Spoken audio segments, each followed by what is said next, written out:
apesar do resultado negativo, o que você enxergou de positivo, pode ser em relação ao desempenho coletivo e individual também.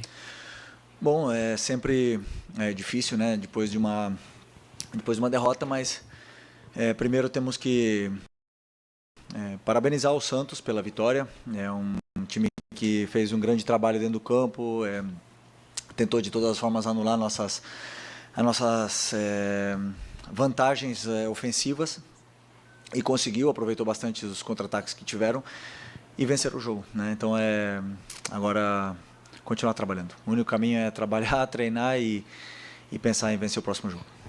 Felipe, boa noite. Aqui Bianca Molina, TNT Esportes. Em boa parte do jogo, para não dizer em todo, o Flamengo ele dominou, ele controlou, teve as ações, muito mais posse de bola, mas mais uma vez esbarrou naquele pequeno detalhe do último terço, a dificuldade de construir e finalizar todas as jogadas. Queria saber qual é a tua leitura, por que o time tem encontrado esse tipo de dificuldade, ainda mais contra um Santos, que apesar de ter construído a vitória, hoje tinha uma estratégia que era praticamente deixar a bola de fato com vocês e jogar pelo contra-ataque. Obrigada. Bom, eu acredito que primeiro eles tentaram pressionar.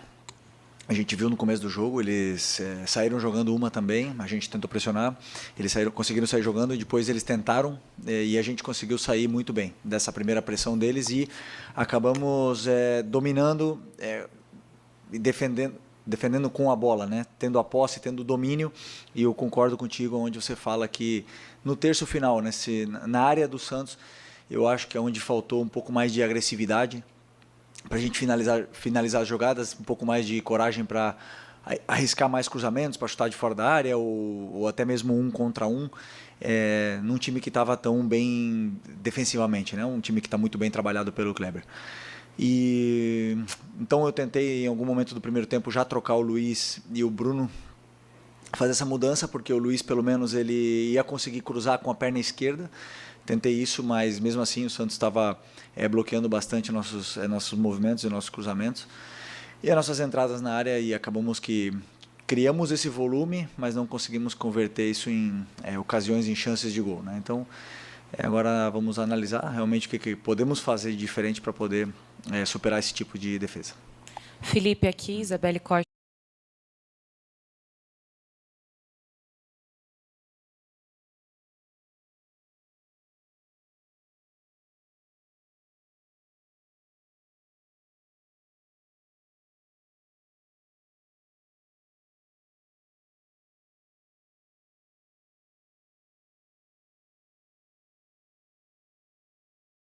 Do canal Gold, óbvio que tem um carinho ali por parte de você com o Neymar, até deu para ver muitas movimentações e interações dele com você. Até teve uma hora no gol, não sei, acho que até o momento para você confirmar que depois do gol ele comemora, olha para você e fala, eu falei. Teve alguma coisa nesse sentido de ter provocação entre vocês? E queria saber também se teve alguma estratégia para poder pensada em cima do Neymar, né? Porque a gente sabe que é um jogador letal e que pode acabar com o jogo como fez. Teve alguma estratégia? E queria que você pudesse falar também sobre essa troca que você teve com ele. Bom, um jogador extraordinário, um grande amigo, ex-companheiro de seleção, tenho uma amizade muito grande, muito boa com ele, e é um privilégio para o futebol brasileiro que ele esteja jogando aqui novamente, né? Uma pena que hoje ele conseguiu decidir o jogo para o Santos, conseguiu...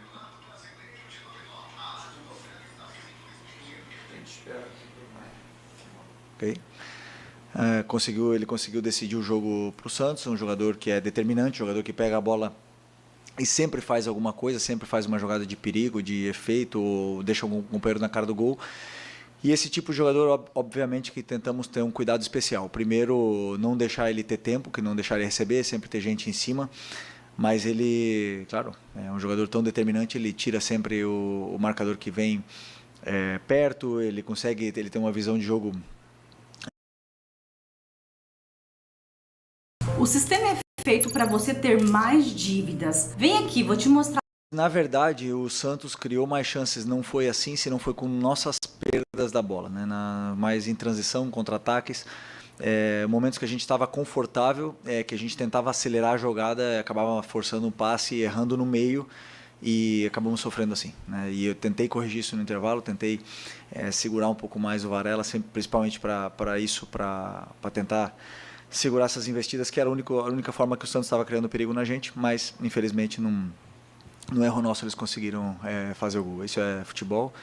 Continuar insistindo em que nosso time tem que tentar se proteger bem desses contra-ataques, porque quando a gente tem muito tempo a bola, é a forma que o adversário tem de nos machucar. Boa noite, Felipe. Tudo bem? Sidão Marinho da Litoral News. Hoje você colocou o Wallace no segundo tempo. Queria te perguntar se na estratégia com o Wallace era a minutagem que você já esperava, se daria para dar um pouco mais de tempo para o jogador, e que explicasse também o motivo de não utilizar o Matheus Gonçalves dentro do gramado. É um jogador que tinha um negócio com o Cruzeiro, mesmo disse, vai ficar no Flamengo, disse que vai batalhar para ganhar o espaço dele, mas que obviamente quer jogar. Ele tem treinado bem? Qual o motivo de não ganhar a oportunidade? Obrigado. Bom, primeiro o Wallace é o jogador que tem entrado muito bem, tem correspondido sempre que a gente precisou em inúmeras e diversas posições dentro do campo. Um jogador que tem gol, tem assistências, luta pela equipe, então sempre contamos com ele. Hoje eu pensei em colocar nesse momento porque era o que o jogo estava pedindo. Eu não calculei antes do jogo o tempo que ele ia jogar, senão o que estava pedindo o jogo. E o Matheus era uma opção de banco. No momento que a gente tomou o gol, eu só tinha mais uma troca e optei por colocar o Juninho para ter 2 atacantes dentro da área, porque a gente ia chegar com certeza mais por fora, porque o Santos ia se fechar muito por dentro, né? Então esse foi o pensamento. O Matheus, né, como eu já também falei na outra entrevista, muito nobre da parte dele, de ele querer jogar. Essa semana ele treinou quase toda semana com o Sub-20, é um menino que sempre treinou bem, sempre treina bem. E agora, com essa sequência de jogos, com certeza ele vai ter oportunidades para poder demonstrar e falar no campo. Felipe, tudo bem? Boa noite. Gabriel Orfa, canal Paparazzo Rubro Negro. Felipe, não tem como não te perguntar, hoje é o segundo jogo que o Pedro fica de fora, o Pedro não é relacionado. Eu queria saber um pouco de você, como é que foi a semana, o que rolou durante a semana. A gente teve notícias de uma possível reunião entre vocês, interna no grupo. Eu queria saber como foi a semana, o motivo, novamente, da ausência do Pedro, e se agora que o Bruno Henrique está suspenso contra o Fluminense, tomou o 3º amarelo hoje, se você conta com o retorno do Pedro para o fim de semana. Obrigado. Bom, o assunto do Pedro é um assunto já encerrado, um assunto que eu já falei tudo que tinha que falar na coletiva, ele também já se posicionou, é um assunto encerrado. Agora a única coisa que nos resta é trabalhar os dois e poder ajudar o Flamengo. Felipe, apesar de ser um assunto encerrado, só quero uma questão que não tem nem muito a ver com o Pedro, tem mais a ver com o departamento de futebol. O jogador soltou uma nota, na nota ele se mostra totalmente chateado com o departamento de futebol por aquela conversa vazada de um membro do departamento de futebol oferecendo um jogador num valor muito abaixo até do que a gente costuma pensar em uma venda dele do Flamengo. Na sua coletiva do sábado, você sugeriu a ele que ele procurasse os companheiros e pedisse desculpa pelo comportamento dele no treino. Queria saber se você também sugeriu aos membros do departamento de futebol, ou ao membro do departamento de futebol, ou o chefe do departamento de futebol, que conversasse com o Pedro para tentar resolver essa situação e, quem sabe, até pedir desculpa para o jogador. Obrigado. Bom, sinto muito, eu repito, né, um assunto do meu caso totalmente encerrado. Prefiro não opinar sobre isso. Isso é um assunto para o pessoal da diretoria, para você fazer diretamente para eles. Sobre isso, da minha parte técnica, o que eu falei já está totalmente encerrado. Felipe, aqui, tudo bem?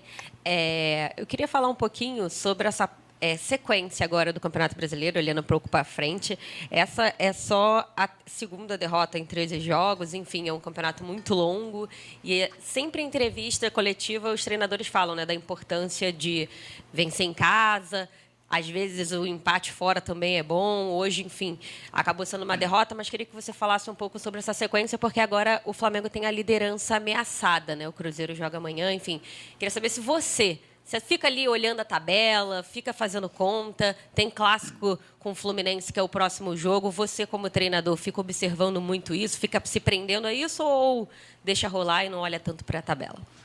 Não, olhamos os resultados que acontecem. Por exemplo, hoje já tem outros jogos, olhamos os outros resultados e vemos como estamos, mas a única coisa que está ao nosso alcance é fazer a nossa parte, né? Então hoje infelizmente não fizemos a nossa parte. É um daqueles jogos onde o adversário conseguiu vencer na sua casa, um jogo que daqueles, infelizmente, né, achávamos que poderíamos conquistar pontos aqui dentro, mas sempre é muito difícil jogar aqui na Vila, num time tão bem treinado e com um jogador tão determinante como o Neymar. Então, esses jogos se entende com que não normal, mas que pode acontecer de você perder algum ponto. Mas o campeonato é muito longo, como você falou, nós temos que rapidamente reerguer e levantar o ânimo, que temos um clássico domingo, um adversário que também vem muito motivado, né, do grande Mundial que fez, e nunca é fácil jogar contra o Fluminense. Felipe, boa noite. Guilherme Lesnock do Lance. Eu queria que você falasse um pouquinho mais sobre o Neymar. Ele fazia tempo que ele não jogava mais de 80 minutos. Hoje ele jogou quase o tempo inteiro. Você, como você conhece ele de antes, queria que você falasse um pouquinho. Esse o Neymar de hoje pode ser um Neymar na seleção brasileira? Você acredita que as partidas que o Neymar fez, como hoje, pode levar novamente para a seleção brasileira? Uma pergunta mais pessoal, pelo você conhecer ele. Todo mundo sabe a qualidade que o Neymar tem, o importante que ele é para o nosso futebol.